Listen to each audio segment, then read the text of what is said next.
Alright. Alright. I think we're good. Everything's set. I've got my notes ready to write. We've got storage space for the operation. And we've got the operation in play today. Alright, let me go ahead and get the prediction up because this is going to be one crazy prediction to write. Oh.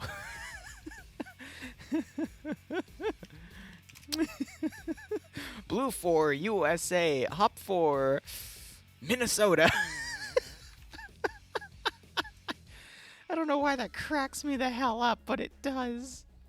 It does so much. Why? Oh, man. Let me make sure my T-Fire plugin's set good to go. Alright, we're on the right edit. Audio levels seem to be A-okay. I just gotta speak up a little bit more. I know I also just recently adjusted my headset audio levels as well, but let's go ahead and get that synced, and we should be good to go. At least in theory. So, we'll be doing at least 2 streams that are planned. You know, our weeklies. We've got this one, OFCRA, and we also have POG tonight at 8.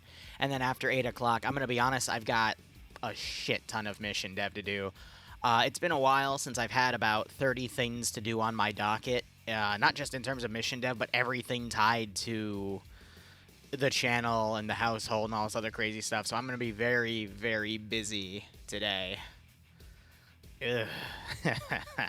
But, Archangel, buddy, how you doing?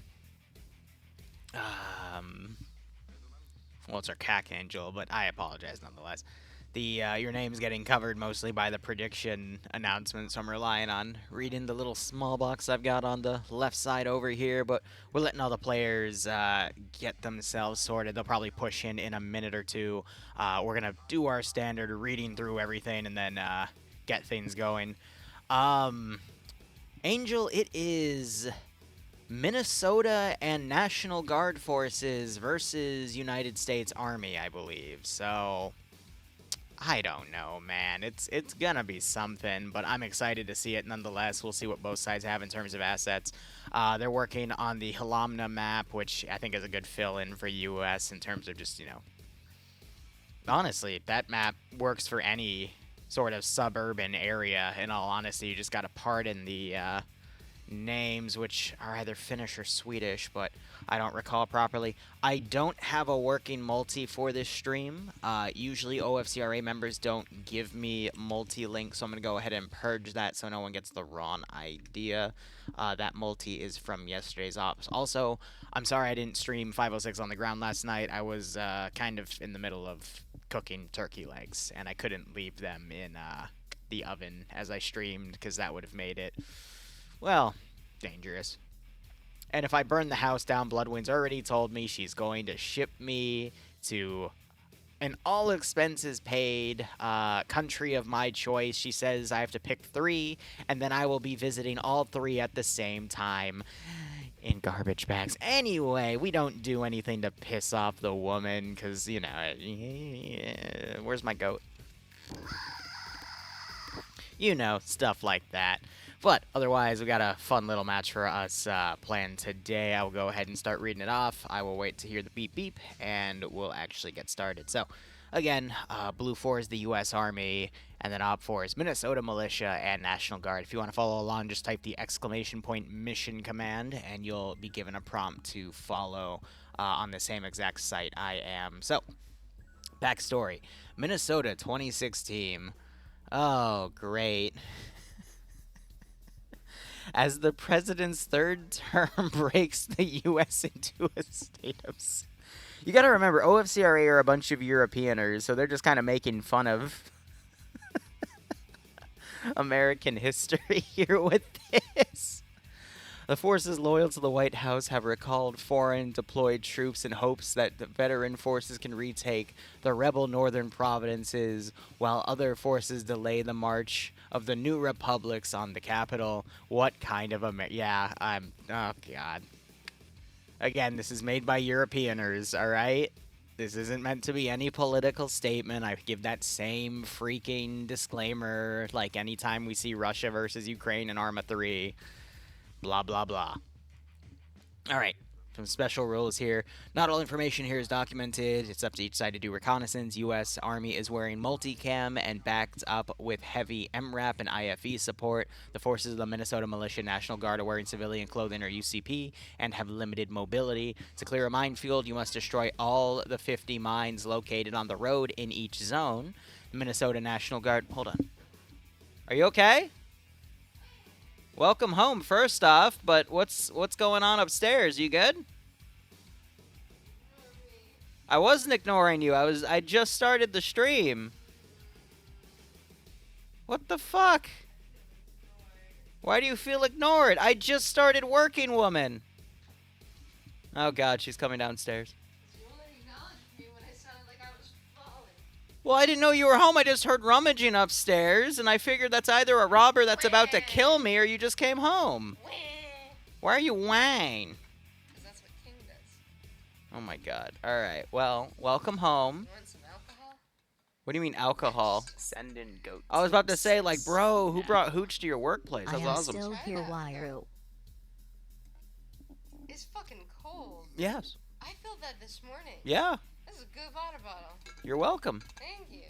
And it has a handle so I can beat the crap out of you with it. Ready?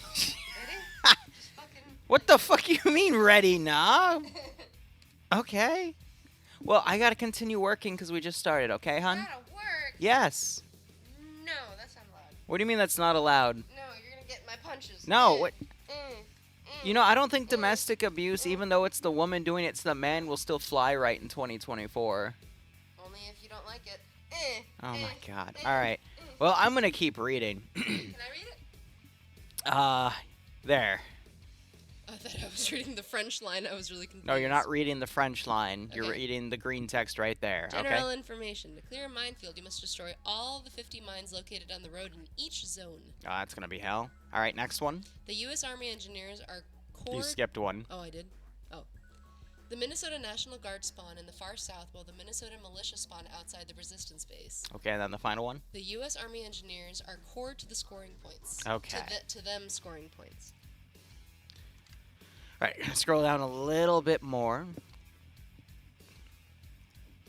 What are you doing? I'm giving you kisses. Yeah, but you're literally sucking on my cheek. Okay, honey, Octopus kisses. I love you. I do have to get this done, okay? No. What do you mean no? Alright. Did you drink all the Luxes? No, I put them in the fridge because there's only a few left and I had to make room for all the Cokes. You're saving me one. Yes, there's 2 in the fridge. You can do whatever you want to them.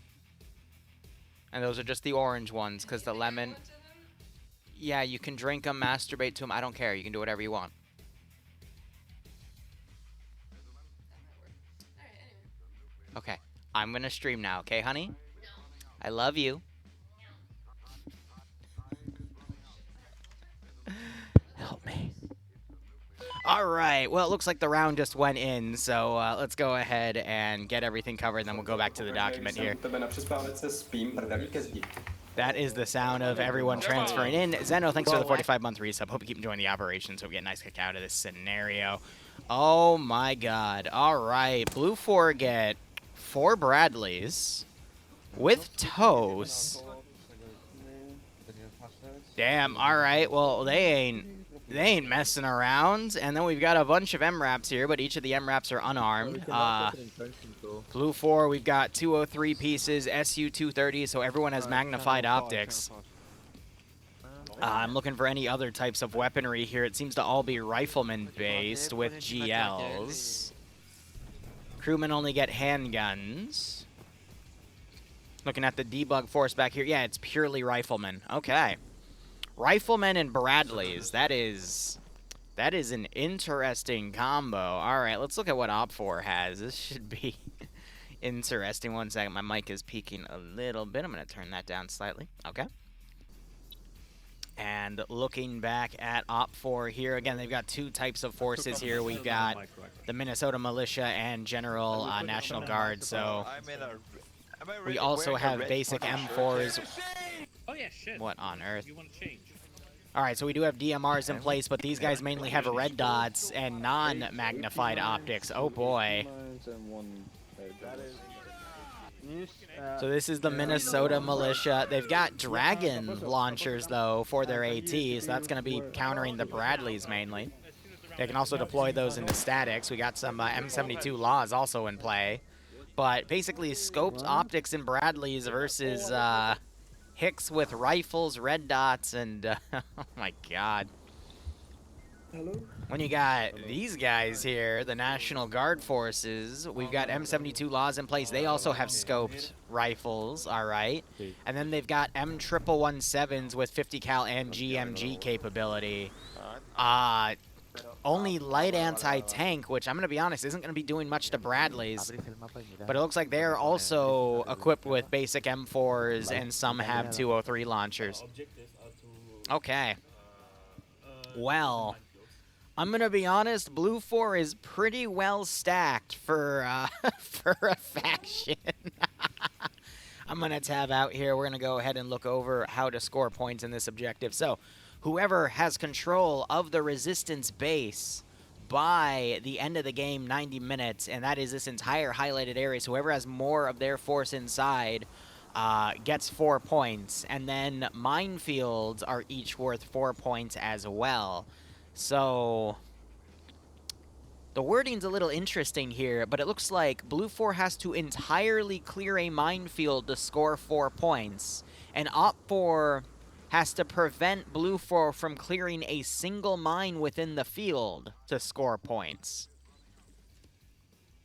So this is going to be a massive defense operation for Blue 4's engineers to basically clear the mines. We don't have a minesweep striker here or anything. It's just going to be a lot of mine clearing PvP. That's an interesting take on Civil War. I wasn't really expecting something like that to go down, but alright. I appreciate something like that being seen in a PvP concept, but nonetheless, I mean, I'm half tempted to come play on the ground and get in a Bradley crew at that point, man. I mean, I feel like that's going to be the safest thing to utilize here. And then looking at the AOs, I mean, my god. I mean, as long as Op 4 just do hit and run tactics here, they should be good, but I don't really know how either side can do this. And yeah, you have to ignore that. That's just a message that comes up from the spectator interface. It's meant to be something to let people know if they're alone, they have to try to regroup with their forces, but it also counts the people in the spectator booth for some weird reason, but it doesn't always come up in the rounds. I don't know how that magic works. You'd have to talk to NAS or any of the other mission devs, but Blue 4 literally just have to come down the MSR. Op 4 don't really have any means to advance and stop them, and then they just have to start clearing that out. So Op 4 are going to be forced to kind of fan out and move out with their 117s to stop Blue 4 from clearing all 50 mines in this field. But at the same time, that's 50 freaking mines. Like, honestly, the size they have in the forest, like, all of them are going to have to be working together to get these fields cleared in 90 minutes.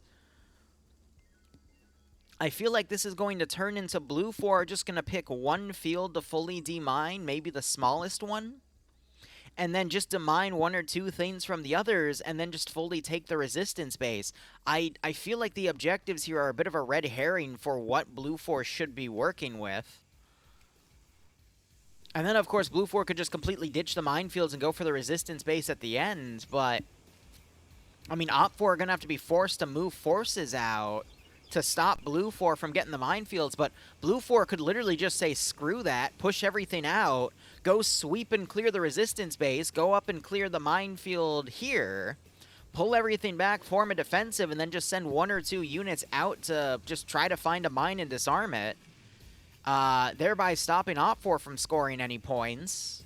And then Blue 4 guarantees 8. Like, this is such a weird concept to do points on. I appreciate it nonetheless. It's just puzzling me on just the sheer audacity we have. I'd imagine the Blue 4 engineers have the more advanced mine detectors, the vanilla one, which work on like 10-15 meter area of effect. But I mean, clearing this big of an area of 50 mines alone, that's gonna be nuts. I'm trying to find an example of any of these mines to see if they're apers, if they're bounding. Are they only on the road? Like, I'm trying to figure out what the deal is. All right, so we do have an AT mine right there. We have another AT mine there. I gotta think that maybe the mines are only on the roads themselves, but 50.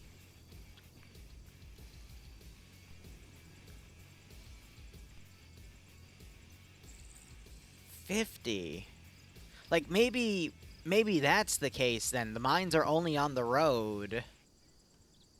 And they just have to disarm all the mines on the road themselves, because you occasionally see one of those AT mines. And I think for this length, yeah, you could easily put 50 AT mines there, because there's no way that they're going to be in the open fields. I mean, that would be way too much ground for Blue 4 to cover.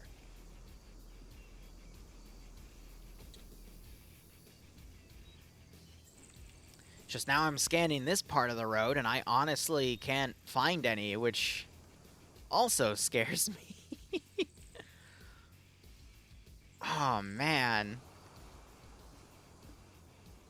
This is going to be one hell of an AO, that's for damn sure. Let me go ahead and do readouts. Flip for Flap commanding Blue 4 here. Sam's going to be solo crewing that Bradley from the looks of things under Cavalry 1. Audrey, Sepp, Bark, Gerald, Montes, Fast, Sugar, Gregory, and Wojak with him. Settler's a very cool guy, and Venslej are going to be in Cavalry 2 with Pogo _ Kermit, Kevin, Misano, Spirit, Stripes, and Cheeseburger being his infantry squads. Cavalry 3 has Lolo with O'Neill, Stifo, Robert, Tico, P-Guard, and Marty being tied to them.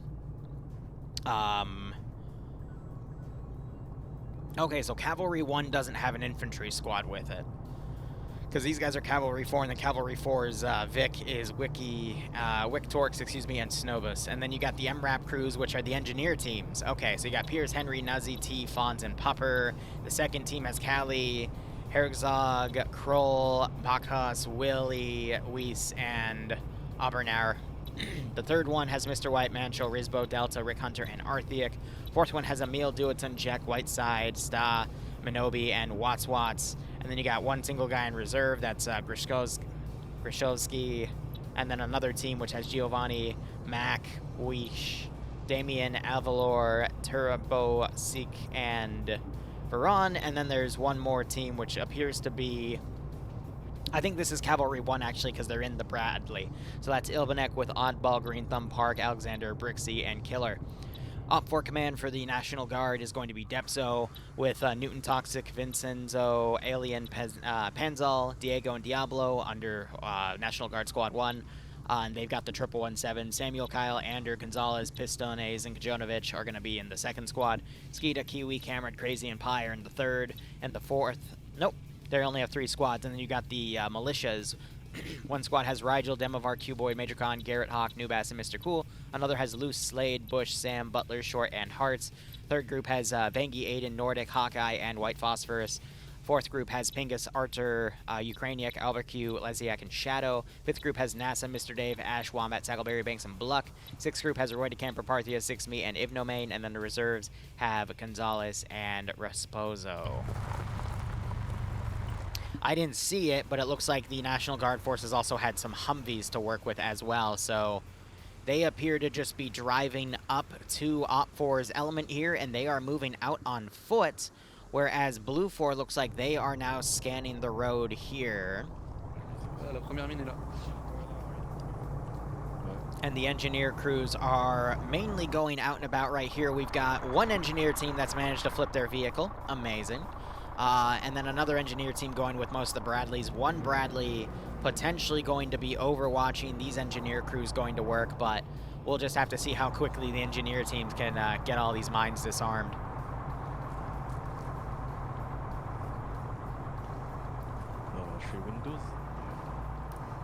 Now, I have no control of what OFCRA makes for missions. So if you want an older U.S. Civil War, you'd have to talk to someone like NASA, who are in charge of the community as a whole for something to do. And I'm going to be honest, running around disarming, this is a total of 150 mines on the board. That's going to be a very big pain to disarm all of them.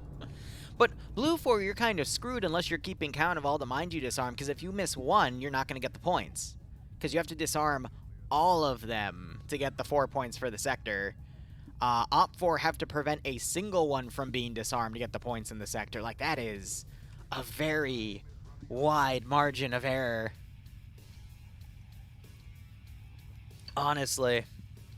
But we'll just have to see how things go, and I think it's in that pain that is allowing for OPFOR to have a chance to actually go out and do things in the operation itself. But Blue 4, I think they're going to be just circling around and potentially waiting in this sector. They're going to be playing it as basically just disarming everything that they can. I'm going to be honest, in Blue 4's shoes, I would have probably sent maybe 1 or 2 of the mine sweeping squads to start. 1 Bradley to cover them, and then had everything else just run out and kind of rush the resistance base. Just to see if I could either catch Blue 4 in a convoy, because I've got, you know, Bradleys on play. Those can easily snipe out any vehicles that are in transit. Or I can just go in the resistance base, see if there's anything there to sweep, and if it's completely empty, pull my forces back, reconsolidate them, and just sweep across the mines here.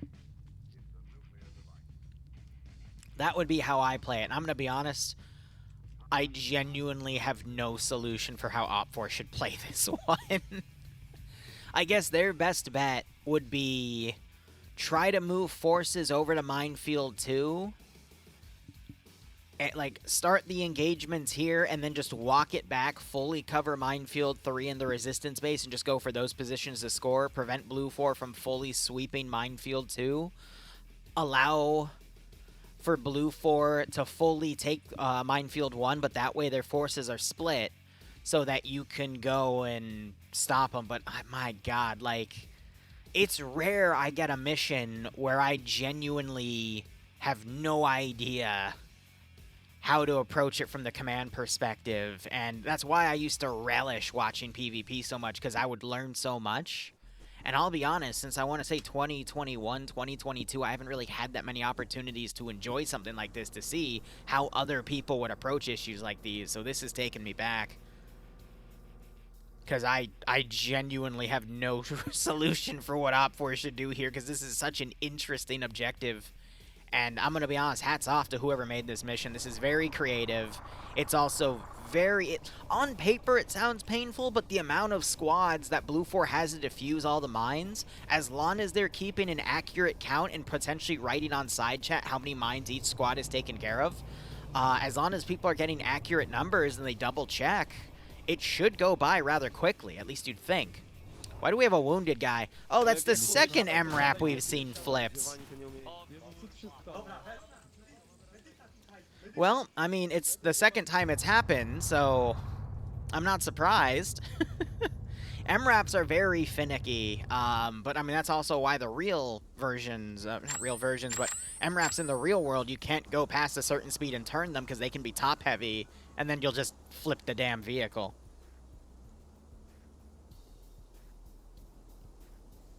Still, it's pretty funny. And now we wait. But I'm curious to hear what your thoughts are, and I think...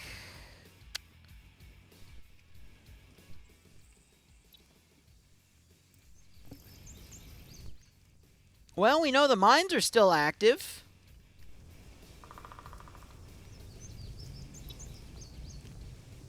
So, Engineer Squad 4 is without a vehicle. Huh. Yeah, I mean, he is in the purple zone. That's where they started. How did they miss that? But yeah, no, we officially have 1 mine disarmed. I mean, that's a good sign, right? Of course. But, yeah. Huh. Yeah, they could probably repair that. I mean, it's missing 2 wheels, though. 3 wheels, so even if they got it fully repaired, they wouldn't be able to repair the wheels. Because Vix only have a single spare wheel unless they added more, but... I'm wondering here if we have any forces fanning out to potentially look for more, but you can see where more of these disarmed mines are. But if you notice, the vehicle driving over... honestly, once they're disarmed, you can still drive over the texture and it won't cause it to explode. And then we've got a group out here just holding as a blocking position instead. Meanwhile, one group's moved ahead. And they're starting to disarm mines in the second field. OFCRA's done a really interesting job here. They've decided to set up a massive blocking position on the far left side.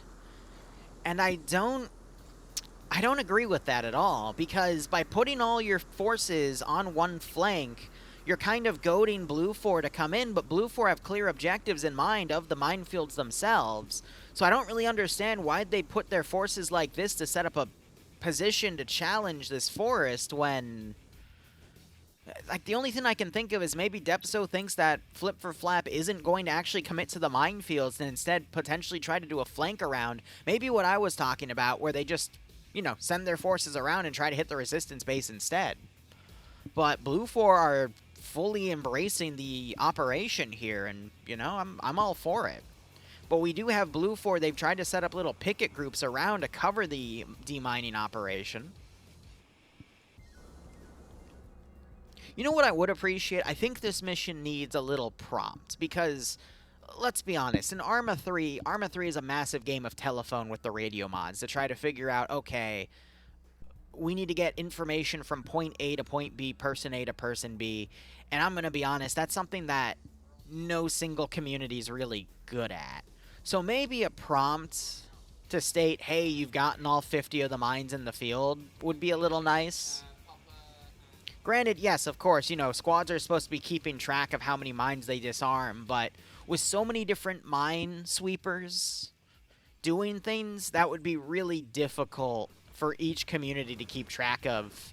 And you're dealing with communication in this community as well, OFCRA, which, I'm going to be honest, once the bullets start flying, I've had many eyewitnesses state that play in these operations, people just stop communicating with each other. So then to put a very communication-focused operation in the hands of these guys, it's...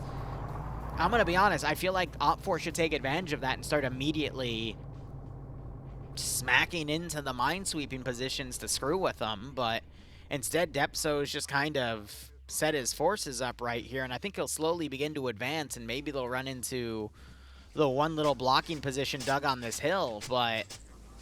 I think they've only gotten this operation, or that position selected because they flipped their vehicle on accident, so I don't know. It's a weird call. But I think Depso is also just really confused with what he's supposed to do here, and I don't blame him. I was even struggling to wrap my head around this one.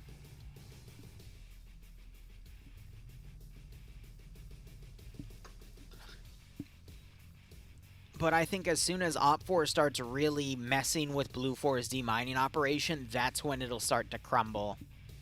Because at that point, Blue 4 has a choice. Do they either commit forces to stop whatever OPFOR sends at them, or do they continue on with their demining operation? So naturally, they're already split.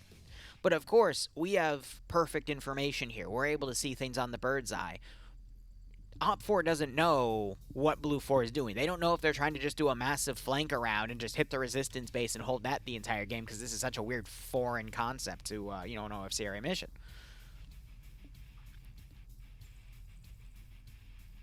And I'm going to be honest, normally I am a massive advocate for keeping all your forces together in a formation like this, but with an AO this big, you're kind of forced to send forces in different probing attacks to try to figure out what your opponent is doing, because there's so many different ways to do this type of operation. So OPFOR keeping all their forces together in an objective area that, I mean, literally spans, if you look at the entire map here, a good quadrant of the map, literally 1/4 of it, I think you're doing a bit of disjustice to your forces if you just keep everything together. Now, don't get me wrong, once you figure out what Blue 4 is doing, because you have all these different groups going out and you're getting a idea of what your opponent is doing, then rally your forces together and attack. But starting off with all your forces together really limits the amount of information you can gather. And if Blue 4 have opted to, you know, fan things out and immediately go for their objectives, then you're doing yourself a bit of a disservice at that point.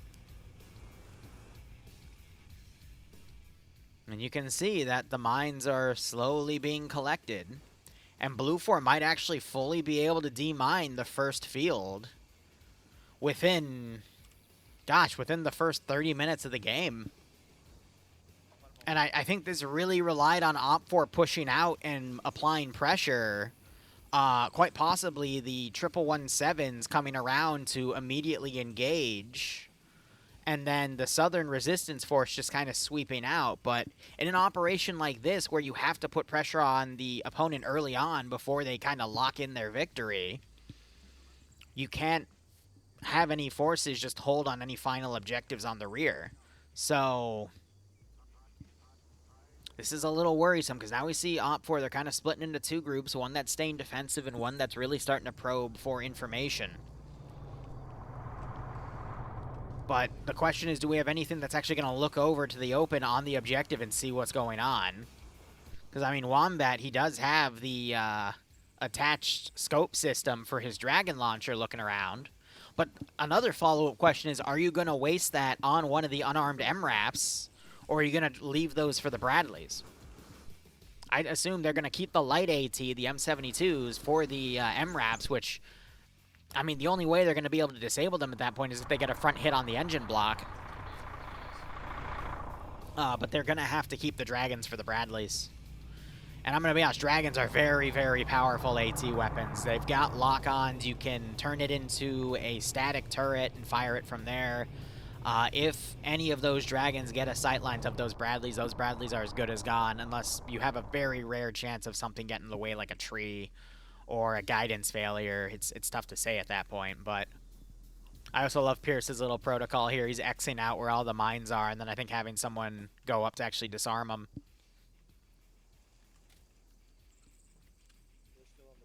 So it looks like T's disarming, and then Fonz is the one potentially Xing them out, or they just gave up on... Yeah, they gave up on it.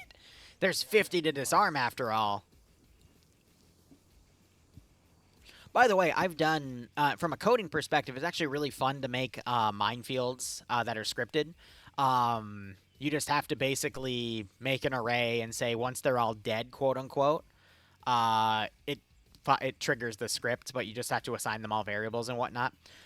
But if a mine, quote-unquote, dies, it's because it's removed as an object. So when you turn it into an inventory item, that's what, quote-unquote, kills the mine.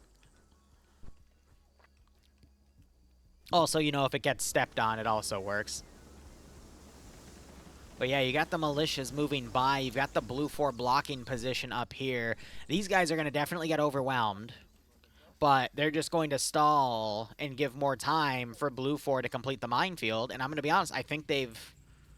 I'm going to consider Blue 4 on having 4 points down, because they've got only a handful of mines here to grab, and then they're just going to move down and reinforce the second minefield. And I'd imagine Pierce is probably going to be able to start disarming the third. So what you're going to have here is Blue 4 sending forces over after they realize this is OPFOR's main force coming in. You'll probably have the Bradleys fold into support, and then the engineers are going to keep going down, and OPFOR's not going to have a way to respond.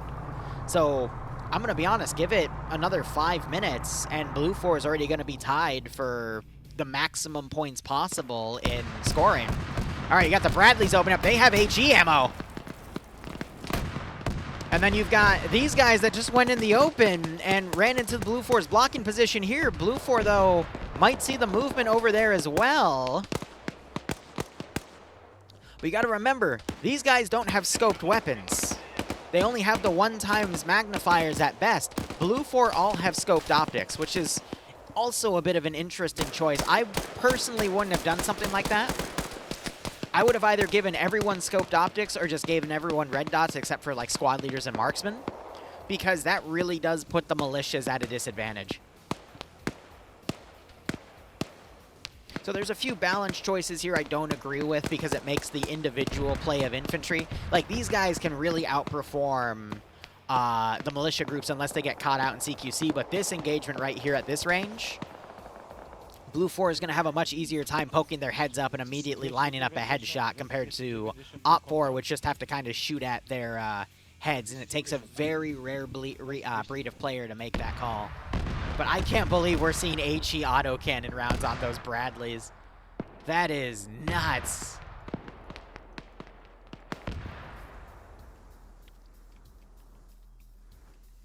Some of the militia, I think like 1 or 2 per the squad, have an M14 that's scoped.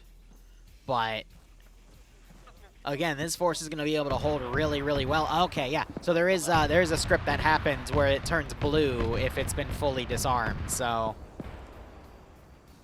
you also have all the engineers stopping what they're doing. They're digging fortifications here. That is going to slow the progress. But all right. So I'm happy to see we do have a confirmation script when all mines are disarmed. All right. Again, because communication would suck for that. But I appreciate that that was thought of and incorporated into the AO.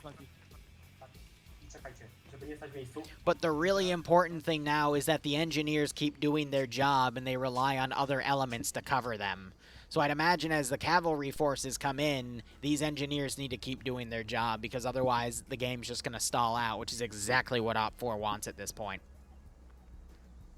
I think Depso is now running back to make sure there's no one hitting the third minefield. But I'm going to be honest, this minefield turning blue, that's going to be a good indicator for OFCRA of what Blue 4 has been doing. So we need to see forces close in. But look at this. We got Blue 4 getting a militia group right on top of these fortifications. A well-placed pair of grenades, and all of Blue 4 up here is dead. And they know there's people up here. Bit of a misplay. We finally have the grenades going. That's going to get a double kill. We have another one down up here. Blue 4 stayed in their positions. They clearly don't know where the enemy is because of where grenades are going, but I'm surprised we're not seeing OFCRA popping more grenades up here because you would just loot the dead Blue 4 for more grenades at that point. So either they've got limited grenades or what, but this Blue 4 garrison are now partially evenly trading with Blue 4 up here. Then you've got overwatching fire, funny enough, from Blue 4 assisting in this position. But OFCRA finally cleaning everyone up, but there was a lot of confusion on Blue 4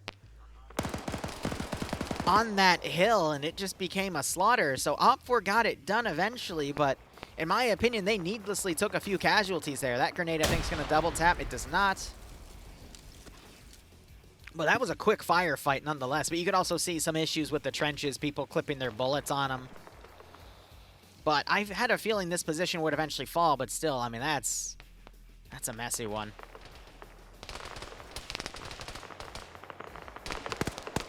Now you have a long-range fight here. These guys shooting at that smoked area. But again, we need to see the engineers continue work. And Blue 4 pretty much send forces to reinforce at this point. There's no reason to have forces back here anymore. These guys can be developed into the areas down here. Because if they just keep these individual units out like this, they're going to run into the same fate as the other position. They just have to rely on these guys coming up and boxing. Another issue is these guys are now going to be able to pick up their weaponry, pick up the scopes, and put them on their own guns. And that is something I hope we see OFCRA work with here. Because, I mean, there's AT4s to steal. There's scopes, 230s. I mean, putting a 230 on that Scar H is going to practically turn it into a marksman rifle because it fires 7.62 by 51. So if they allow OFCRA to pretty much gear up on dead Blue 4, that's going to make OFCRA much more dangerous. All the more reason for Blue 4 to kind of hunker their forces in and prevent stuff like that. Oh god, I hit the button that hides their little things that come up, and I don't remember which button it is because this interface is so freaking extensive. There's like 10 of them. So he's calling out on the radio that there's another squad moving in on his position.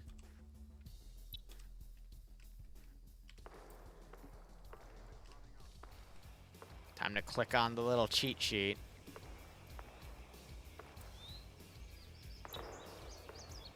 Doesn't let me scroll down. There's more buttons. Yeah, but I have that. Oh my gosh.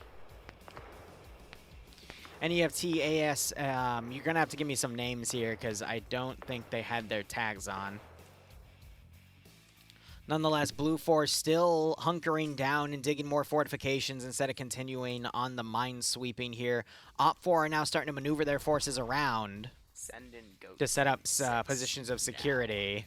Hey man, look at me rocking out / I am on the radio. Oh. Wolf of Mandalore, thanks for the 5-month resub. Hope you keep enjoying the operations. Hope you get a nice kick out of this scenario. Bullets whizzing over these blue 4 elements as they're firing at some of the militia forces there.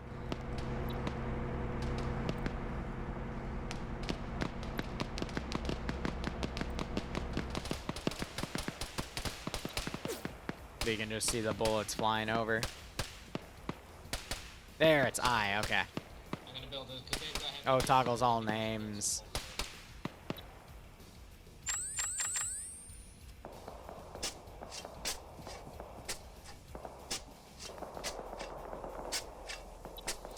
Sam, Kyrian, those guys. I saw Sam up here in Cavalry 1. I don't know where Curie went. Mario Reed, thanks for the 30-month resub. Hope you keep enjoying the operations, my friend. Hope you get a nice kick out of this scenario. Are both sides players? Yes. This is OFCRA PvP. There's about 90-plus players on today. Every little blue triangle you see is a player or a vehicle crewed by a player, in which case there could be multiple players inside. We see that Wombat here is trying to position his dragon. He's got an M1 Garand. But I think he's trying to get an angle on the Bradley right here, which is still sweeping around trying to find additional forces here to engage. But yes, I cover multiple different PvP operations that happen every week. There's the seasonal one on Tuesdays, which I think only has 2 weeks left. That's High Command, which is commander-based PvP. We've got OFCRAs every Thursday, and then Friday has Friday Night Fights, which for the next 2 weeks are going to be Vietnam themed. So you've got 2 of the Bradleys now firing HE rounds into the forest here, but they're a little off because we already have the militia forces coming back around, but Blue 4 is staying hunkered down. Nonetheless, looks like they took a little bit of fire and they're doing some medical work for. So they're suppressing the hell out of this wooded area here. Wombat still trying to find a line on those vehicles because he can see the Bradley right there. He just needs to adjust the turret a little to the right. He immediately goes prone, though, because he starts having rounds going right over his head as the Bradley is desperately trying to stop him from engaging. Yeah, they can see the turret right there, so they're trying to adjust the round so they can actually hit it. Because those Bradleys have some pretty wicked zoom-in. Wombat is going to have to disassemble that and move it, because otherwise the Bradley's going to keep trying to snipe it out. And if they destroy the static, well, it also destroys the AT weapon. And OPFOR only had a handful of those, and there's 4 Bradleys in play for them to be utilized on.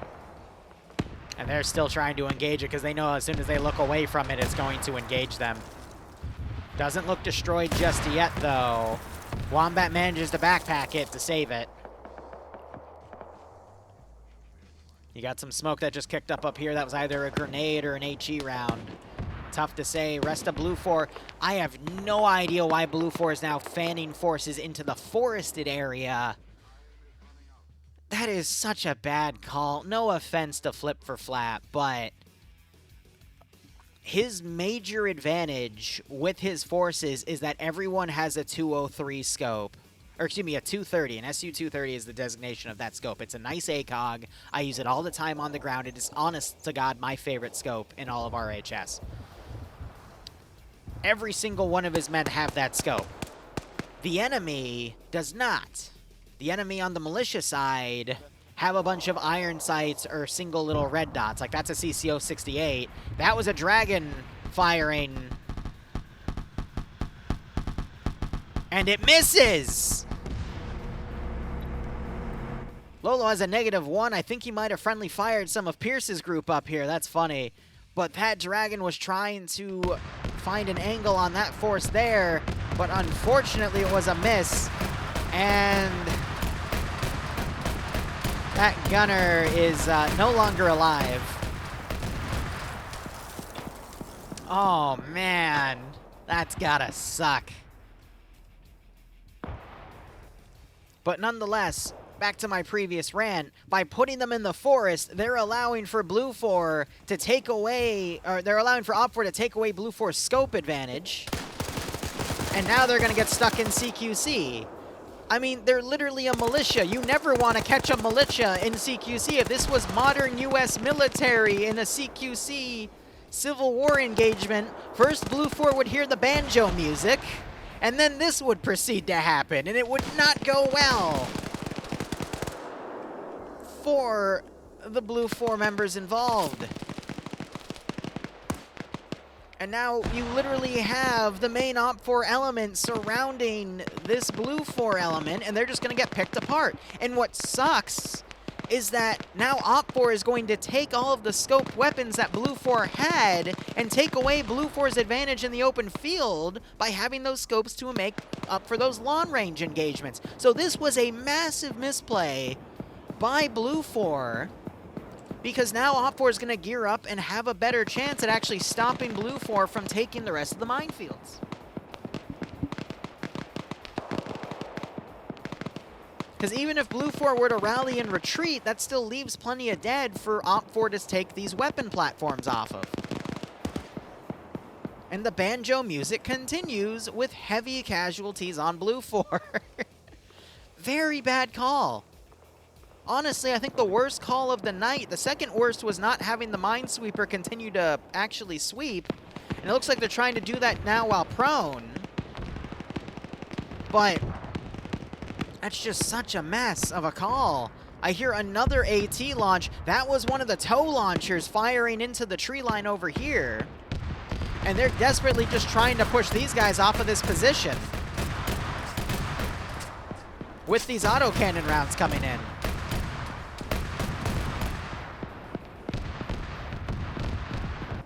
Back here, you have OP4 continuing on. The guys that killed off all these Blue 4 elements, let's look at what they're using. Yeah, they're literally taking the scopes and putting them on their guns. We got 2 wounded right there. Everyone, fall back. Everyone, fall southwest. One of the OP4 commanders is sounding for a retreat. And then we've got some of the National Guard forces that already have those scopes, and they are sweeping the remaining forces here. Blue 4 down to only 4 guys. That might turn into 3 in a moment as Demovar gets in a 1v1 with Crawl.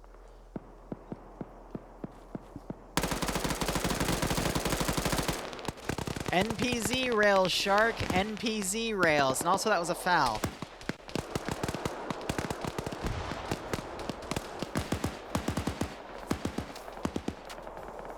12 Stripe taking some grenade fire here as he's pushed by Zixme.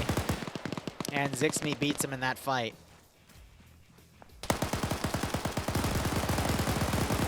Dude's got a Scar H. And they're going up and just cleaning up the bodies here. Pogo _ and Kevin are the 2 remaining Blue 4 still up. Mr. Cool coming around trying to find Pogo.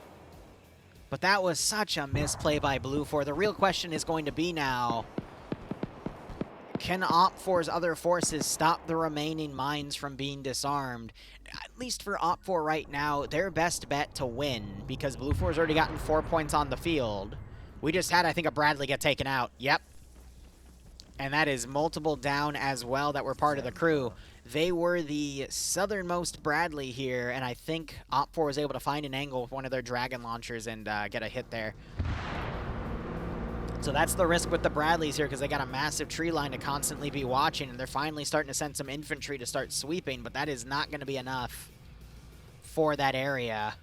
And I'm going to be honest, Blue 4 lost a majority of that force over here on their own fight. If they had that amount of infantry sweeping this side instead, at least they could have had overwatching HE fire from the Bradleys. But having no support on this final attack, it just really messed them up.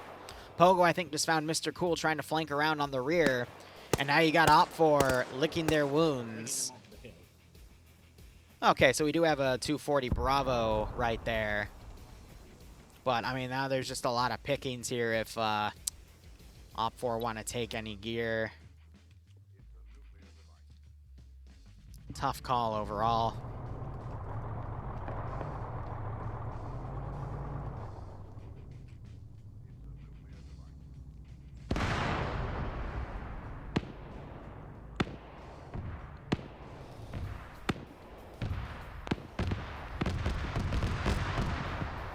But I think OPFOR, they're also just digging fortifications right here and goading the Bradleys to give themselves away. That way they can have their AT gunners come out and find an angle to then snipe them with AT.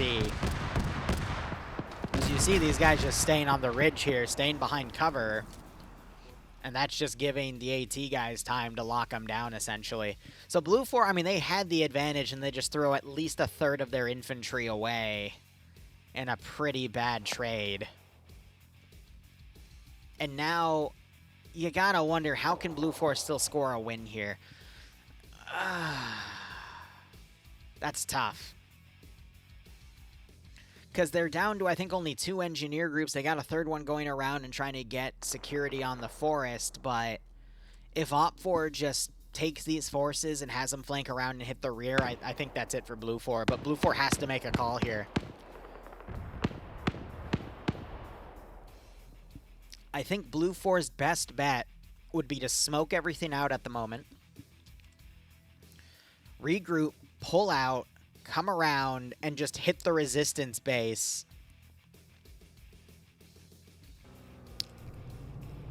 Would you look at that?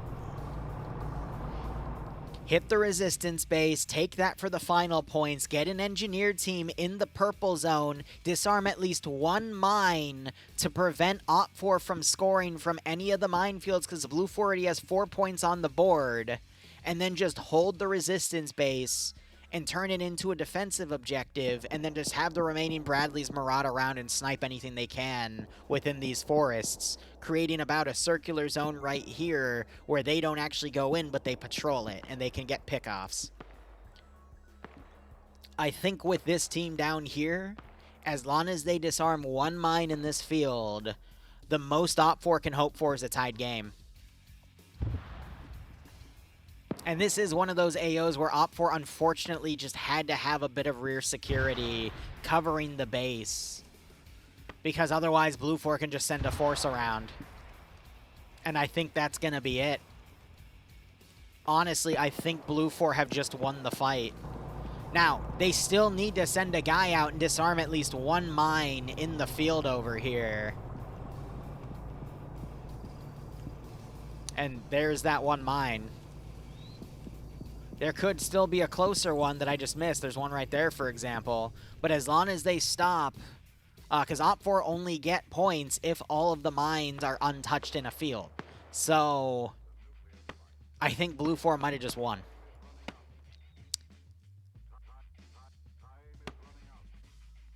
No.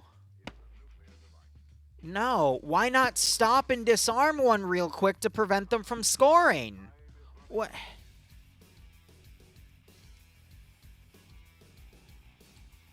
What are you doing? Logically, you just had a bunch of squads get wiped up here, and you're running into at least a squad's worth of resistance here. Okay, in your mind, yes, they might have some additional resistance at the resistance base, but if you're going for the points, you at least need to get one disarm over here, regardless of the casualty count. And it's at least going to be a probing attack. So you can gauge how many forces are here, so then you can mount everything else up and then have them come around and just take the final position. They're bypassing to instead attack from the rear.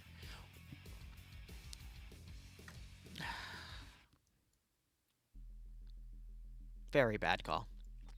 And, I mean, while this is going on, I think Blue 4 is still crawling along, disarming the mines on this area. There are so many confusing calls here tonight. And it's partially due to the fact that we've never seen an AO like this done in OFCRA, so I appreciate that. But I feel like Blue 4 just made a massive error. And again, heat of the moment here. We have perfect information, so we can try to assess what they're going. There's your TASBA guys, by the way, but I feel like we're just getting misplay upon misplay at this point.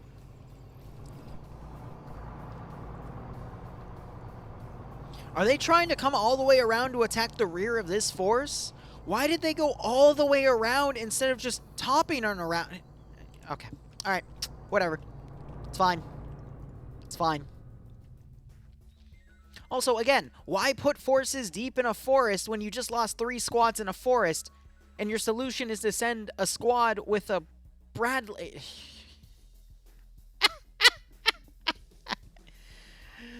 My brain broke.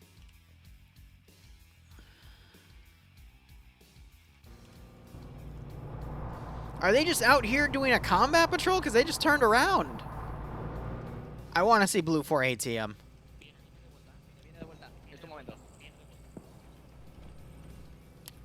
Alright, they've got 2. I would say put both in the damn Bradley, because that's the biggest threat. There's 1. Ander needs to follow up.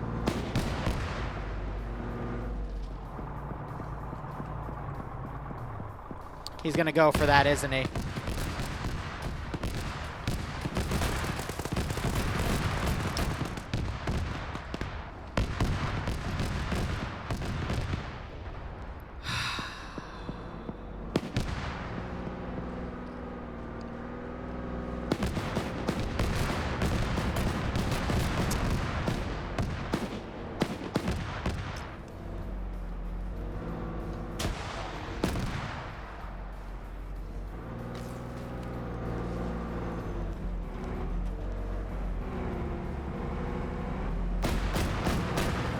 The fact you did not just get run over right there is an actual freaking miracle.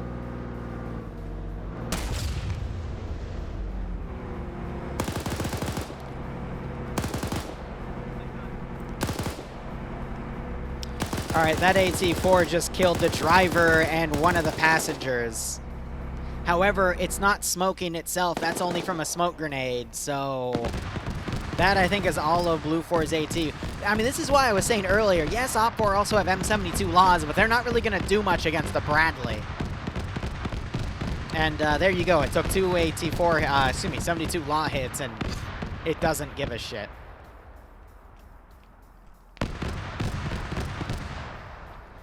For RHS, Blue 4 armor is very overpowered, but OP4 body armor is also very overpowered.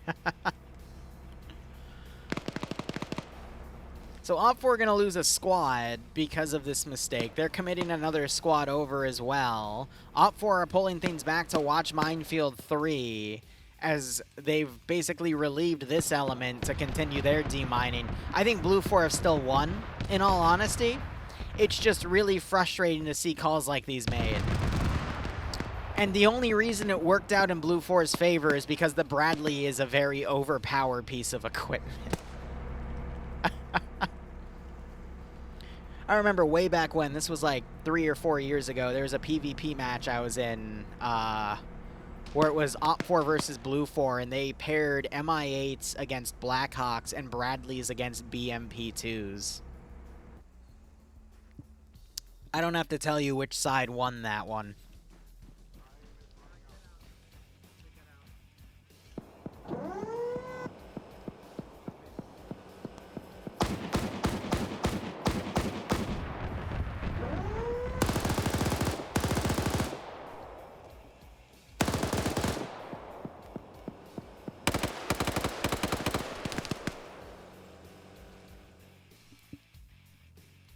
It's just a beating at this point.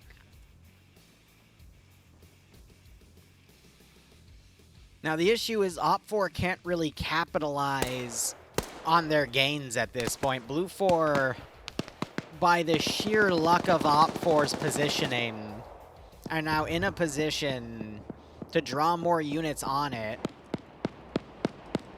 You got the Bradley still suppressing in various directions. You've got Blue 4 almost done with all the mines in this position. There's still a chance for OP4 to tie as long as Blue 4 doesn't touch the next minefield, but they're really close towards it. It's just... Here's the thing. If this turns blue and we see one disarmed mine in here, it's over. It's GG at this point. Someone, if you don't mind fact-checking me, type !mission, look at the link, and just remind me that all 3 minefields are each worth 4 points, and the final zone is worth 2 points. Or, no, it should also be worth 4 points as well. The hyperlink won't work. You have to include that top screen #new on it. That's just how it is. But to say I'm flabbergasted here is a bit of an understatement. But I appreciate these two guys. They're on the back line trying to hunt those Bradleys. They'll probably get a line on cab 4 and take it out in a few minutes. They just need to move around a bit more because it's blocked out. Something just blew up. That would be the 1117 that OP4 used to move up. Oddball runs out of ammo, gives time for Do It Son to engage him. And he pretty much saves Oddball, who, I'm going to be honest, I thought he was dead to rights at that point. Yeah, so each one is 4 points. Gotcha. Thank you. I'm going to be honest. Balancing-wise, I think the minefield should have been worth 2 points apiece, and there should have been a survival bonus tied to it. That way there wasn't too much emphasis on the mines. But at the same time, I understand why they put so much on the scoring of the mines. I just wish OPFOR had maybe some, for their militias, some soft skin vehicles to easily get up to Minefield 1. Because this gave this gave Blue 4 a little too much time to not be harassed while dealing with Minefield 1. So either put less point emphasis on Minefield 1 because it's the closest one, or allow OPFOR the ability to either have forces immediately on the task or just separate where the militias spawn and have them go all around the minefields themselves. I feel like this was really, really great for a mission. It just needs a little bit more refinement for a little bit of balancing reasons, but I'd love to see a mission like this again. Now you got the 1117 trying to disable the Bradley. 50 cal would eventually be able to disable it. They need to hit the optics, though. That would actually disable the gun turret. He just took fire, but he can't lower the gun enough to actually take care of the 1117. And I think they're shooting at the missile launcher instead of the actual optic there. But, I mean, that's true for any modern vehicle. You can use, I think even 7.62 would work. Either 7.62 by 51, or even like 50 cal or 12.7. There's the GMG coming in, but you just got to shoot out the camera and that thing's blind. I mean, that's what 2 Bradleys did to a T-90 in Ukraine a few weeks ago. So now they're taking heavy GMG fire, and that's actually starting to cause damage because they're hitting that front engine piece of the Bradley. They might have actually just caused its engine to get cooked. And now this Blue 4 squad is going to run into the same treatment that other Blue 4 squads have by pretty much getting encircled at this point.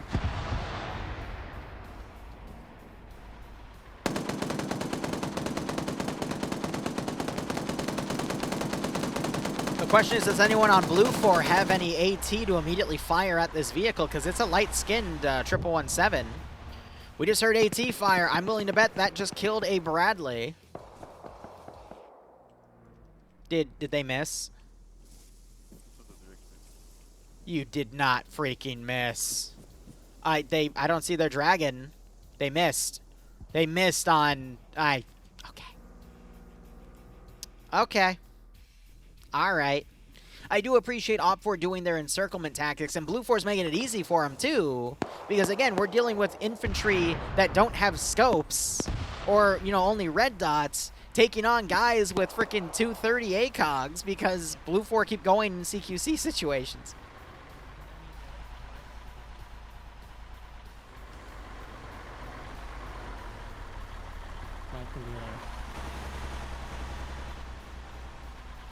Minnesota warfare is a hell of a drug, honey.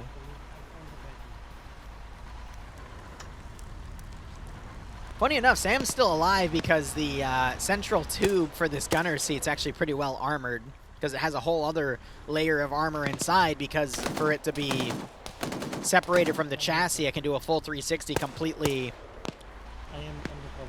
unaffected by the movement of that vehicle. But Blue 4 just hiding at this point.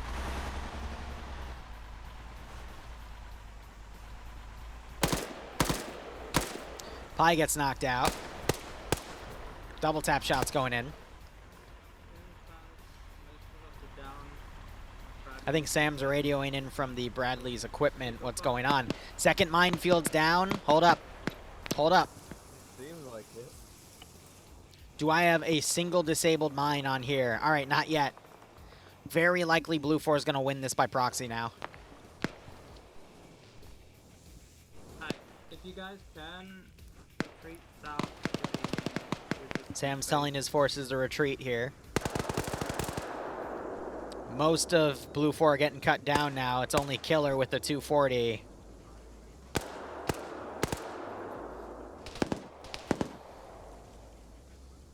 He's trying to line up an angle on B short. Gets the headshot.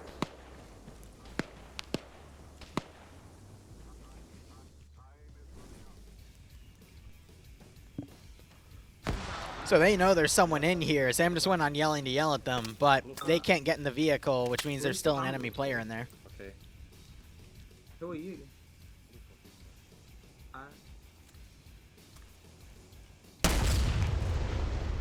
That double taps Pi and technically gives him a -1. Fuck you. Watch out, enemy AT. Enemy AT. Sam's, For sure, man. Sam's giving him sass. My fucking driver's seat's bugged. I can't fucking get in it. So we'll just sit in dogs here. Fucking pissed about that. I didn't mean to. I shot the AT into the Bradley. There's still one guy in there. I think the seat is bugged because it's turned out right here, so Yeah, I think well, it's I'm all not out coming disabled. 'cause I know you're all four, so.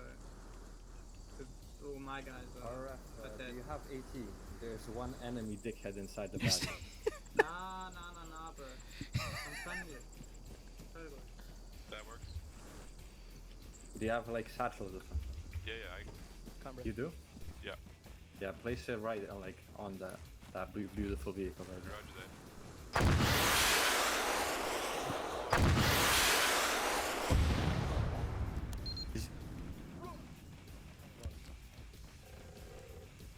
I think that's GG for Sam. No, it's not. Wow, that was fucking rude, man. What'd you do that for? What? Yeah, they'd actually have to place it and then dead it for it to be completely effective. You're using a 50 health in the back. That was incredibly fucking rude.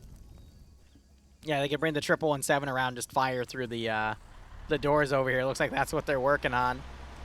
Looking at the rest of the map here, looks like Blue 4 is starting their demining operation on the third area. Op 4 set up some defensive positions. They're still tracking, but I mean, Blue 4 are also pretty low on infantry. Sure on you. That's the wrong weapon. There we go.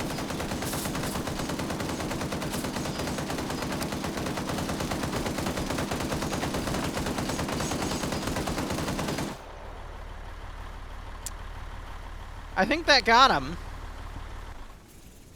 Are you still alive in there? Yeah. Oh, you mean the enemy, bruh? Yeah. No, he's dead. I guess. Yeah, he's dead. Hey, you still alive? Nah, He's dead. he's not alive. And the reason they can check is because they're able to get in the driver's seat, so. He's in the driver's seat. Wait, is he? I don't know. Killer's just chilling in a tree over here. You know, funny enough, that 240 Bravo with concentrated fire could actually disable a 1117 because it's that lightly armored. And no, he's fully freaking dead. Let's go ahead and do a mine check on field 3. All right, Blue 4-1. Blue 4 have taken minefield 1 and minefield 2. Minefield 3 only scores for Op 4 if they have all of the mines down, and then the resistance base is only worth 4 points. So now minefield 3 can only be scored 4 points for Blue 4 or no points at all. And then the resistance base worth 4 points. Blue 4 has 8 points from the 2 minefields. It's GG. Blue 4 wins. Now, we're going to continue the stream because there's still PvP to be had, but Blue 4 have won. Now, I'm going to keep the prediction live just to make sure and clarify it because I don't want to pay something out early because we did that once and it turns out they switched the point values on the mission itself and I felt stupid. So we're going to wait to just get the confirmation, but according to what we have listed, Blue 4, I think, have won. Oh, this is going to be a beautiful triple kill. But he got noticed.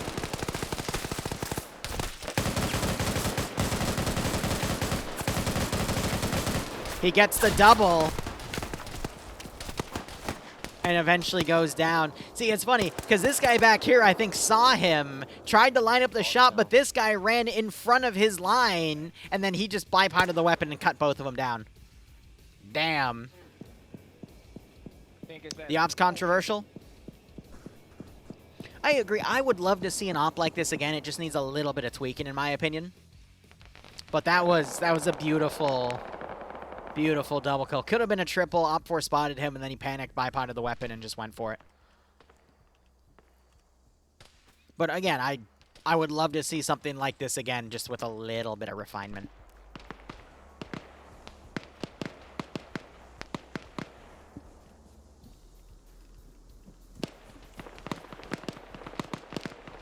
All right.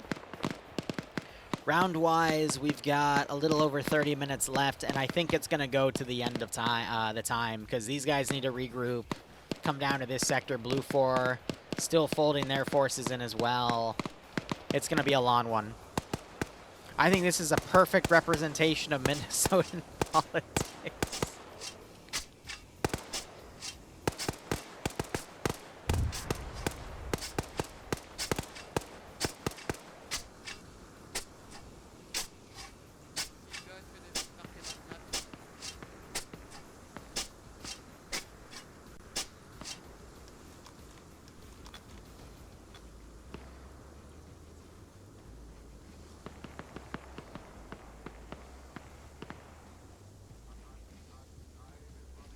Alright.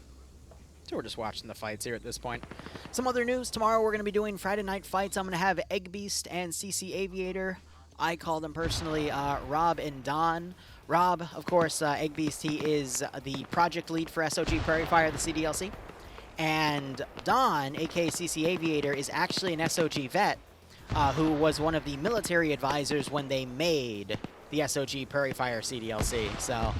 it's going to be an interesting cast of characters for tomorrow's PvP. They're going to be covering early branch with me, then I might cover late branch, but I also want to get back into DayZ. We have a new Chernobyl server that is very, very difficult, and we're going to be covering that on Razors again. And I also got to get with Ghost Wolf to see when we can do some of his server as well, because we're going to go right back into DayZ. And then, of course, Saturday we'll have Pay for Pain at 1 o'clock.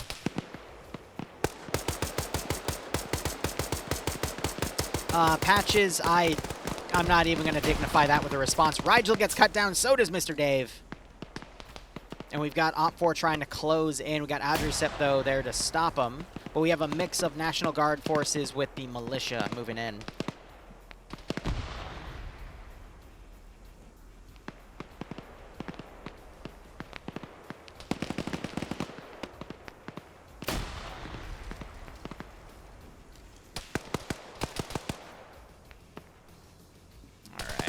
Adricep holding the line here. Bang's trying to use something. That sounded like a MP7.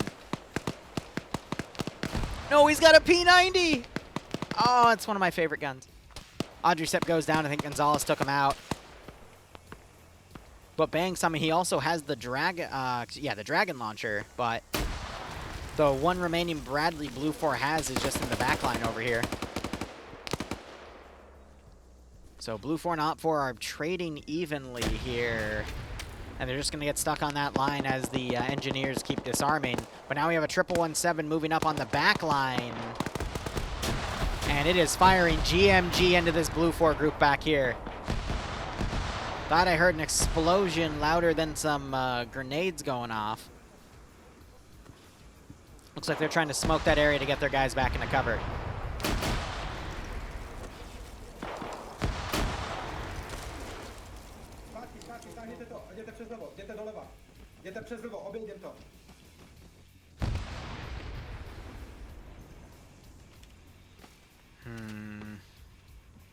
And And this is just a distraction because we got all the OPFOR forces up here. They were pinned by the remnants of that blue 4 element. So no one's putting pressure on the engineers as they're just now disarming all these mines. We have another vehicle. It's only a single crew, though, coming around to cover. But this is probably going to be the last major firefight of the round. And then, no, second to last. The last one will probably involve that group up there. But this is to at least determine if OPFOR can even hold the final area here. And you do see the 117s utilizing their scope 50 cals to get some good pickoffs here. Jeden z naszych nieprzytomny.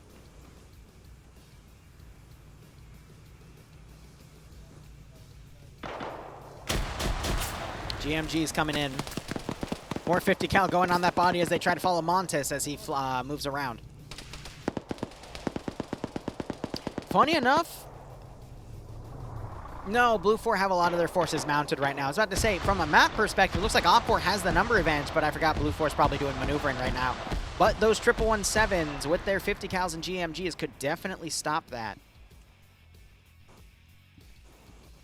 Fun fact, by the way, for COG, they're starting a new campaign. I still need to finish their mission file, and they're hounding me to do that, so I'm going to be doing that tonight. But they were looking at a way to reduce the explosive damage done by mortars and GMGs and GLs, because those are the main killers for them in Ops. But I passed them over the mod that OFCRA uses to reduce their own explosive damage. So we might actually see those weapon types return to COG at a later date. COG KOG, that's Karma Cuts community. He's a famous YouTuber. I saw that, Devil. I will get that sorted ASAP. There's literally a list of 30+ things I need to do. To the point I'm probably not going to be sleeping tonight to get at least half of them done. But look at this. We got OPFOR coming along the rear of some of the engineers over here. They're going to check the vehicle. I mean, Bluck has 2 kills. Zixme has none, but they've been harassing some of Blue 4's elements here. So they're going to catch Pupper on his own.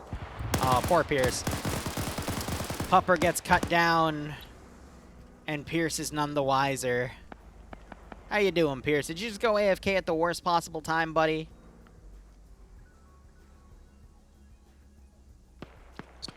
Yeah, no losses, no injuries.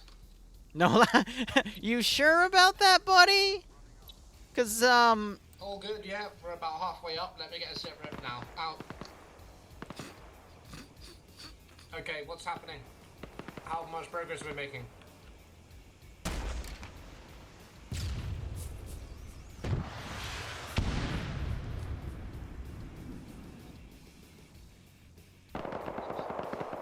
he's gonna call it a pupper thing, and the AT just hit him.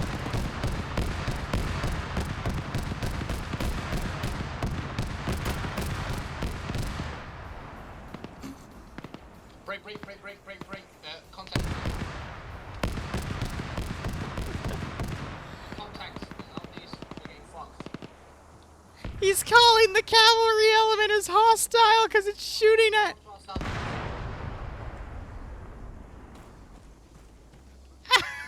That's our vehicle. Yeah, I think we've just been friendly fired, mate. No, that's us. That's to our southeast. Is that enemy?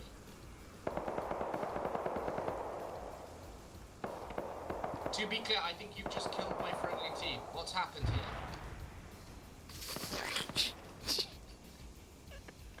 There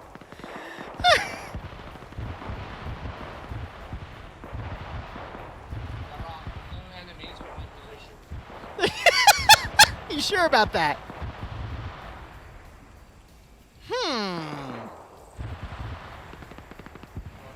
Roger, well, I'm gonna go back and check because you just fucked my team up.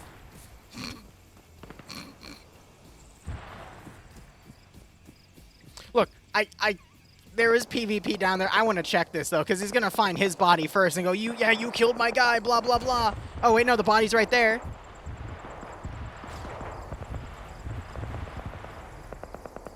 Yeah, Papa got fucking friendly fired by FJB. Are you kidding me?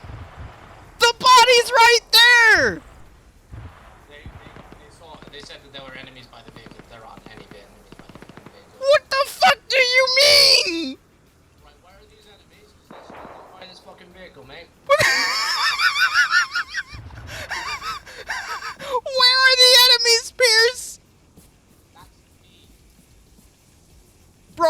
real.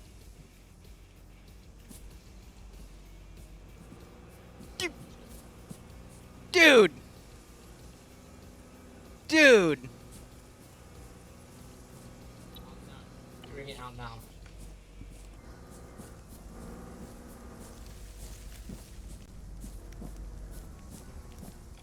Nope, that was my medic. He still didn't see the body. Yes, they were. They're wearing our uniform. You can go look at it up close and personal. You destroyed my vehicle and killed my team. Pierce is gaslighting Lolo. Here anymore. And now the Bradley's coming up. Hold, I want to see the Bradley actually physically come up and check.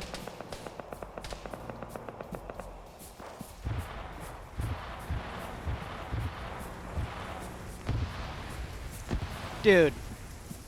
The grass had to be in the way or something. Do you not see the... There's the body!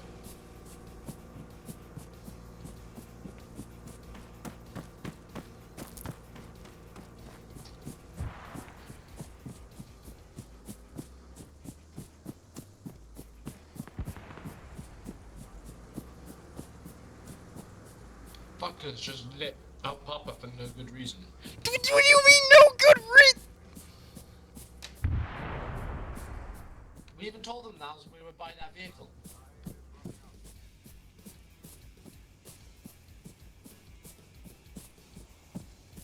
Man, FJB are fucking useless. The shade. The fucking shade. I'm gonna get someone in trouble for this later. I'm just gonna sit here and drink my water. Anyway. I'm moving up to join you now because Papa's dead. How's everyone's day? Let's go back and cover the PvP.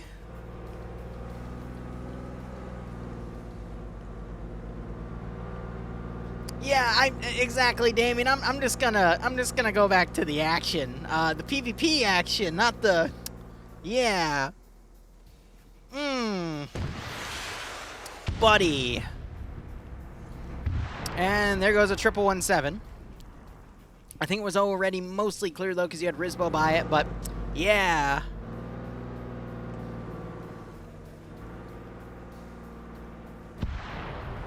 Can someone, I think maybe I'm the only one that can timestamp the VOD, but I'm just going to literally send that to him after this round ends and go, buddy. Buddy. Buddy. Oh. And then this Bradley's just driving around. Holy shit, they actually cooked it off with an AT4.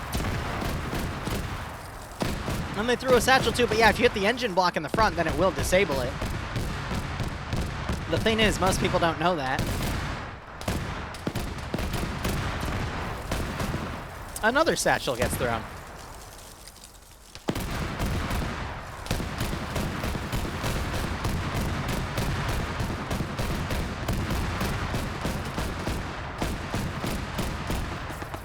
You know...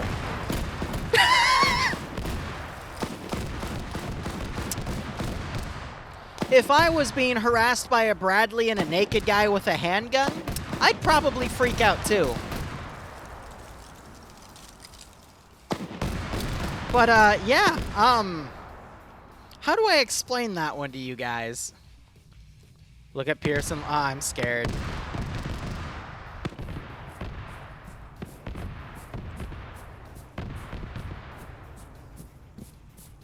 Block stole the Vic!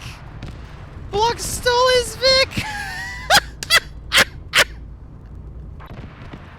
Oh!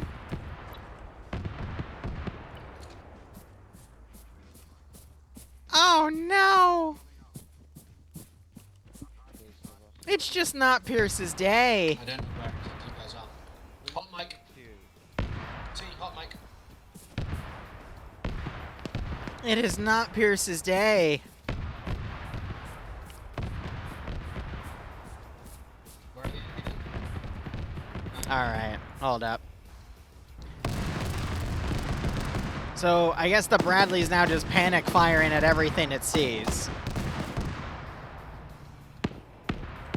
Looking at the remaining infantry, it is somewhat even, a little more on Blue Force side because they do have this massive team back here just kind of... Politic which kidnapped one Vietnam businessman and drive him to Vietnam. Where they put him in the jail or give him a life sentence or something. That Vietnamese, not the Kalinak.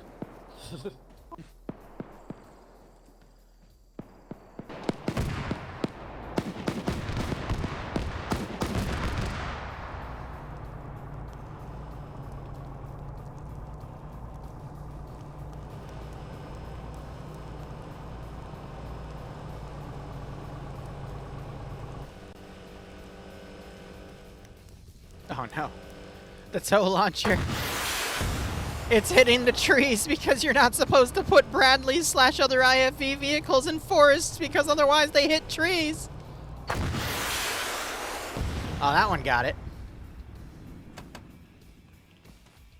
And then a man in frickin' khakis comes out. No! Pierce's vehicle got friendly fired, guys!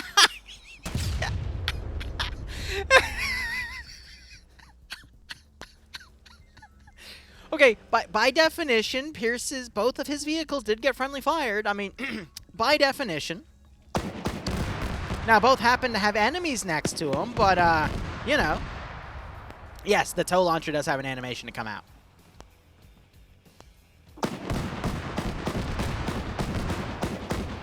Morphine bomb him.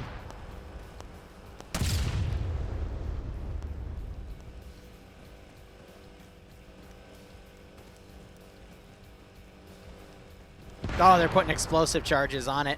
So, yeah, the proper thing to do is, like, actually put the charger satchel, like, on an internal piece here. But putting it on the floor won't do anything. Why are you also naked? Why was your battle buddy naked, and why were you naked? What were you doing in this Bradley? Does he even have vision? Yes, he does. He's just literally scoped in here doing this. And the charge just went off, and it didn't really do anything. I mean, it's definitely detracked. They could just leave it, you know?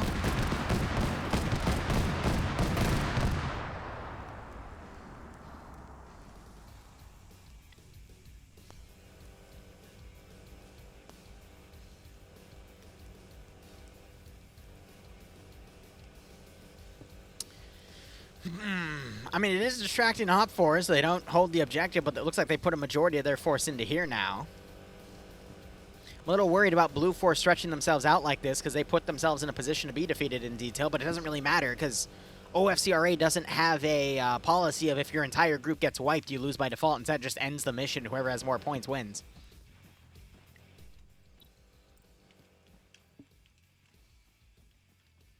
Just start knocking on the vehicle and ask them.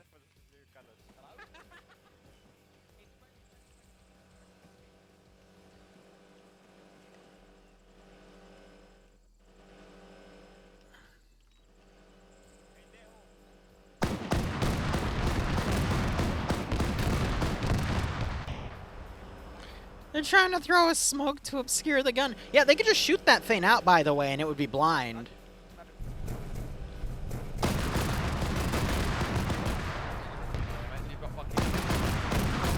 I think Wix only speaks Polish, so if you try to use English on him, he's gonna think you're hostile and just start shooting at you.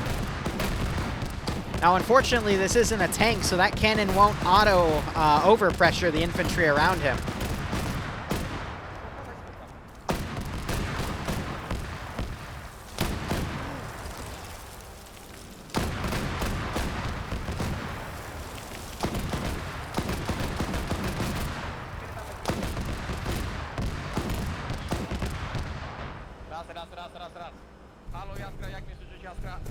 Ah, now they're speaking Polish.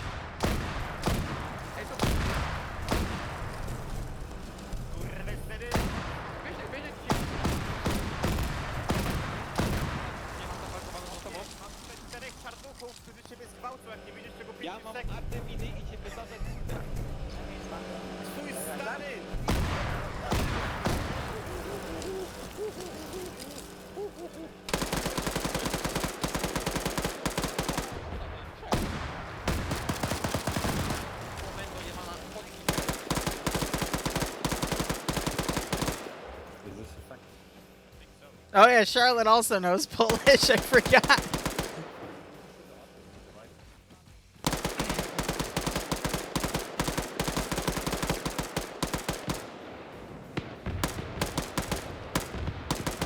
Site's still not disabled.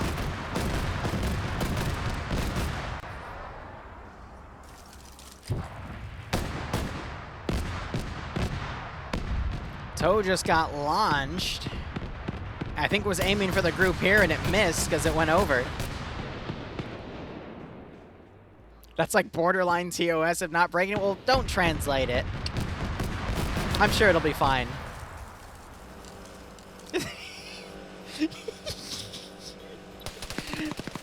I'm waiting to see if he turns it and then we'll just see him sitting there.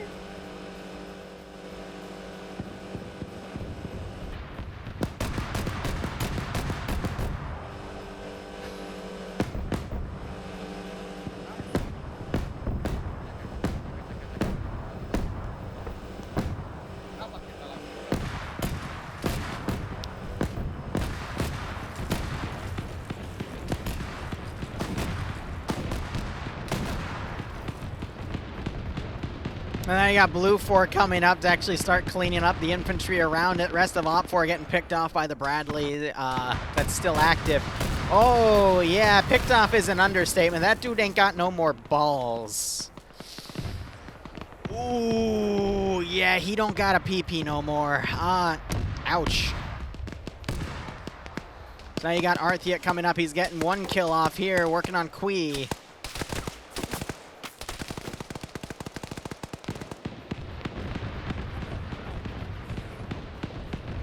Are they playing music through the infantry phone?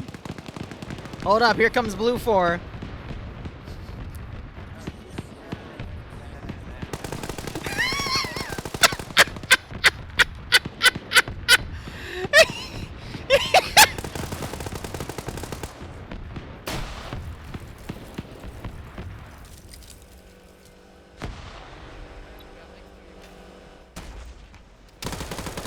Depso's crawling under!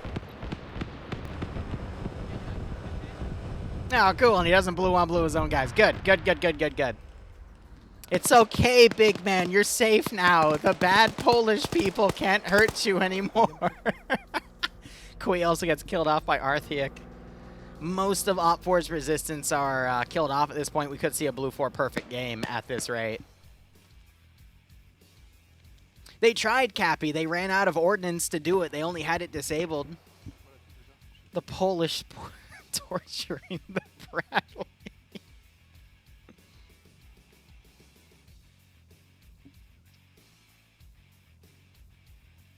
Oh my god. Well, that was something.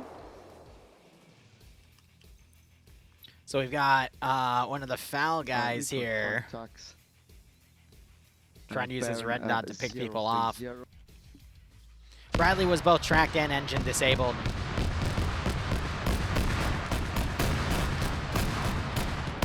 They're still playing chicken with the Bradley. We have a medical situation back here.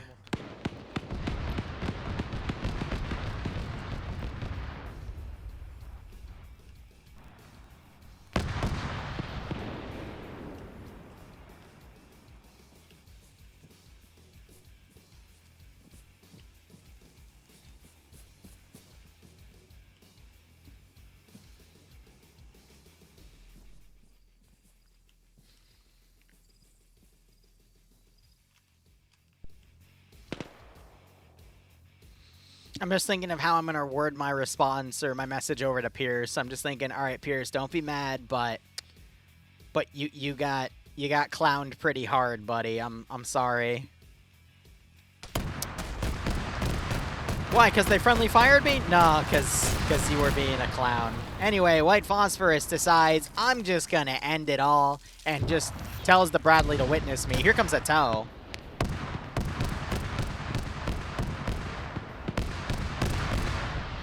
I will try part-time. Next stream is tonight at 8 o'clock. If anyone reminds me, I'll let you know. Anyway, Op 4 down to, I think, 5 dudes.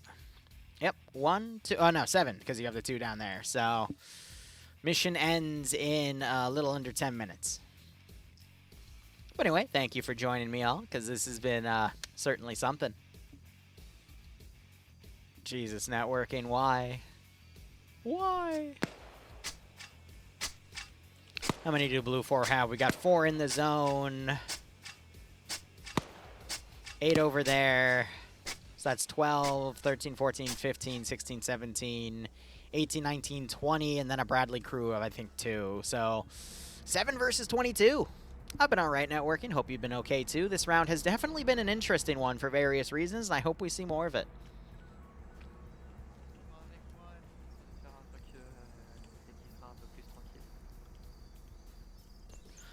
I don't think the Bradleys were that OP. It was just a reliance on basically finding them and flanking them with the dragons. I feel like OFCRA could have benefited from maybe having an SPG-9 car or 2 to keep up with that idea of maneuvering on them and engaging. But I kind of like seeing that imbalance of Blue 4 have this really powerful IFE, OFCRA have this really powerful ATGM system that can one-tap it, essentially. So I don't mind seeing glass cannon style stuff fight each other, because if you play it right, then you're going to nullify each other's advantages. If you play it wrong, well, I mean, let's look at that Bradley's kill count and see how OP it was. It actually killed a friendly vehicle. Huh. Wiki killed a vehicle and an infantryman. This guy's just outright dead. And that guy's also... Oh, I know, those are the engineer teams. I guess the rest of the... Yeah, I only see Cav 3 and Cav 4. So, I don't think they actually racked up that many kills. I think that was mainly down to the infantry. They were just mainly there as a deterrent more than anything.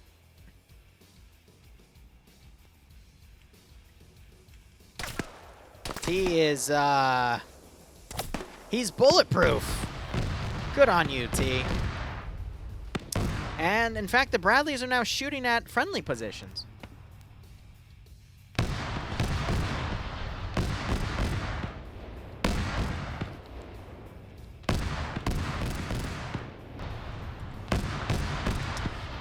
Eight and a half minutes remaining on the clock.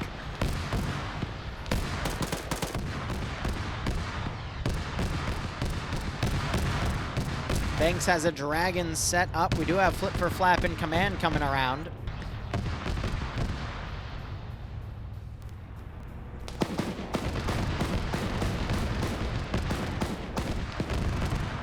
I don't know why that building's being engaged, but you know, at this point, who knows?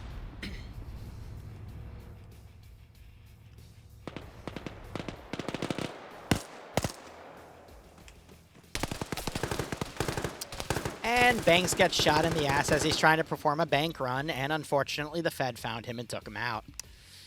Yeah, can't really do that anymore since the first Great Depression. Yeah, oh well. I mean, they'll bail the banks out, but not you. You're not allowed to do the bank run, I'm sorry. I mean, go look at what's happening to China's banking system right now. Yeah, sorry, yeah, no. Get shot. All right, OPFOR down still on 7. Because Banks woke back up, showing the determination of the American people can still be deterred by bullets. Anyway, we got tow launchers firing into this building. They're seeing the fortifications here and thinking, maybe there's OPFOR inside. Now we got a 4-man Blue 4 team coming up to where Nordic and Hawkeye are. Does Nordic hear them? Does Nordic have a grenade to throw over the wall? He hears the American troops, even though I think they're speaking. They're not speaking English. Therefore, they're not really Americans. Can a member of the Minnesota militia hope to beat out against 4 well-trained? Holy shit, Hawkeye found another dude and took him out. And he throws a grenade. And manages to... Okay, the fragmentation went over him. He manages to hurt Nordic with the grenade. Wow. What a call there. This is a dark day for Minnesota independence. Jesus Christ. Oh no, Wick Torch decides to walk off on his own with an AK and gets gunned down. Well, he should have stayed in the Bradley. Oh, we have a one-on-one there. Nordic gets the kill, but he loses Hawkeye. Blue 4 breaching around as Nordic's reloading, and he gets blown in the back. And Op4 we're down to 5 brave Minnesotan troops. Ash running around, trying to play chicken with another Blue 4 team coming in. Banks still licking his wounds, staying solo. He does have the AT to potentially strike that Bradley if it comes in. And we've got these 3 guys. Hold up. AT goes in, and the Dragon manages to hit the vehicle. I think the gun turret got disabled. And it is backing away.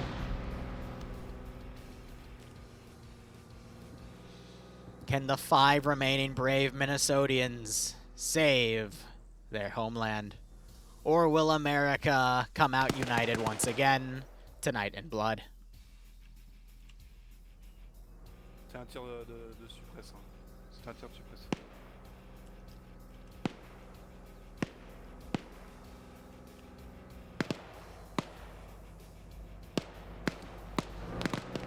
You know, it's weird because this is meant to be... Actually, I'm not going to explain the lore of this one because it's a little controversial. But again... okay, we're down to 4 now.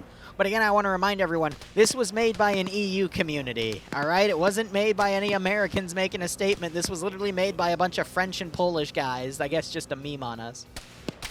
And you know what? I'm all here for it.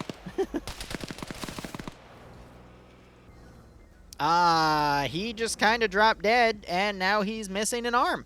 Okay, it somehow ended up over here with his other arm. Yeah, bullets do that.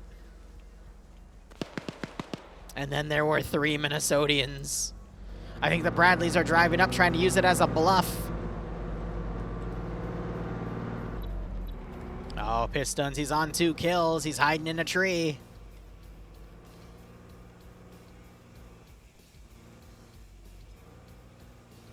Did you just pop a grenade out? He does. Might get Wick. He does knock Wick out. Opens up with some bullets. Takes out another.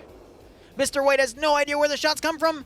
Pistons. Oh, he sees the last guy. Mr. White don't notice him as well. Grenade goes out. It bounces over that tree. Pistons has no idea where he's being engaged from. Tries to roll deeper into the tree. That grenade somehow did some damage on Mr. White. Pistons moving around as Mr. White's reloading. Fuck you, motherfucker. Mr. White giving some very foul language in order to motivate him to try to get the final kill here. Pistons, though, he's taking some flanking fire from somewhere else, possibly in that position. This man is breathing in his mic as this one-on-one continues, but he's already done a great job. 3 kills and a knockout. Can he get a 5th on Mr. White as he uses a non-American language, English, to try to call for reinforcements? Unfortunately, Rizbo is around. He is suppressing Piston's position. That might flush him out of cover into a kill zone, but no, he holds. Wick also wakes back up.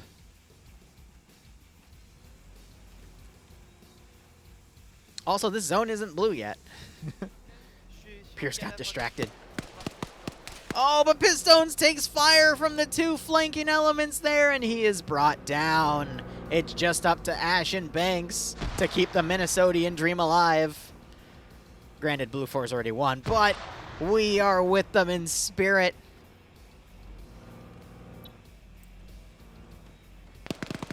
We have some fire coming in. I think that was just double tapping fire on the bodies to make sure they're down. We got the engineers running around. Banks is behind them, but there is some trees in the way and some shrubs.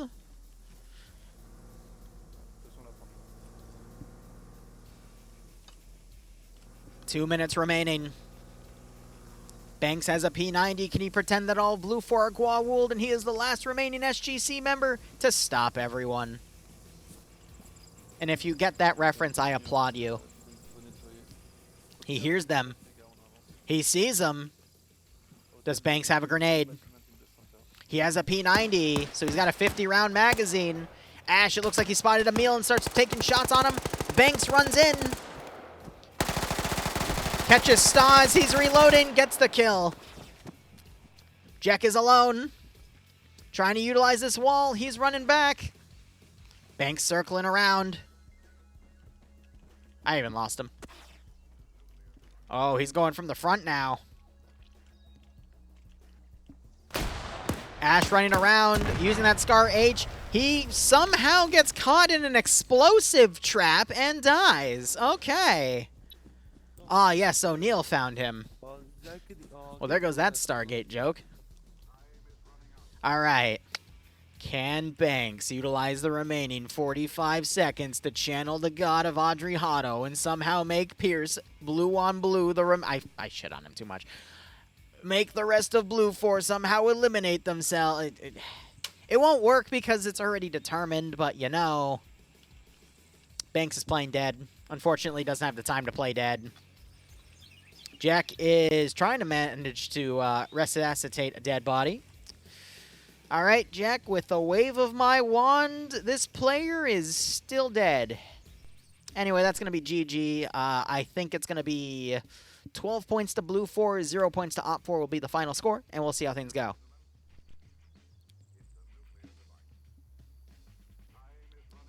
There it is. All right, Blue 4 win. Whew. Thank you so much for watching. And no, the Dragon's good, Zixme. It's just the Bradleys are overpowered. But anyway, thank you so much for watching. Go operate operationally. I'm going to go poke Pierce. Have a good one, everybody.